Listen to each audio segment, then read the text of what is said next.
DWSP personal assistant में कई सारे कैंडिडेट ऐसे हैं जो हिंदी स्टेनो के हैं और स्पेसिफिक हिंदी स्टेनो वाले जितने भी कैंडिडेट हैं वो अभी लगातार ये पूछ रहे हैं कि सर ये मुझे समझ में नहीं आ रहा है कि क्या हम पर्सनल असिस्टेंट की पोस्ट के लिए अप्लाई कर सकते हैं जो आपकी हाई कोर्ट में आपकी आई हुई है DWSP के थ्रू। तो यहाँ पर एक चीज़ मैं आपको बताना चाहूँगा कि जब आप जाओगे, अगर आप पूरा चेकआउट करोगे नोटिफिकेशन को, तो नोटिफिकेशन में आपका कहीं पर भी ये चीज़ मेंशन नहीं है कि ये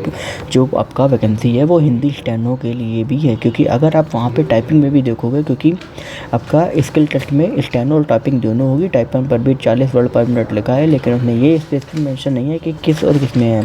और सेम एज JJA में भी है, ठीक है। लेकिन जब मैंने प्रीवियस जो आपका रिक्रूटमेंट आपका आया था 2019 का, जब वो मैंने चेकआउट किया तो उसमें सिर्फ़ और सिर्फ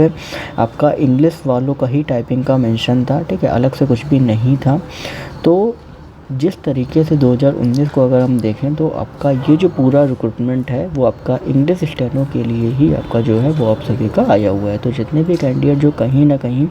DWSP पर्सनल असिस्टेंट के लिए अप्लाई करना चाहते हैं,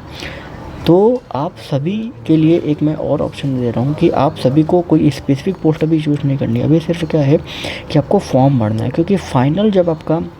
जो आपका रिज़ल्ट आएगा उसके पहले आपको प्रेफरेंस दी जाएगी कि भाई किन किन में आप पास हुए, किन किन में नहीं हुए, तो फॉर्म आप भर दो, ठीक है। लेकिन जो PA की जो पोस्ट है वो सिर्फ और सिर्फ इंग्लिश स्टेनो के लिए ही है। तो अगर मान लो कल को कुछ ऐसा चेंज होता है तो फिर भी आप एलिजिबल रहोगे, ठीक है। लेकिन ये मैं अभी प्रीवियस ईयर का रिक्रूटमेंट को देख के मैं बता सकता हूँ कि ये सिर्फ और सिर्फ इंग्लिश स्टेनो के लिए ही वैकेंसी आप सभी के लिए आई हुई है, हिंदी के लिए नहीं है, हिंदी स्टेनो वालों के लिए नहीं है।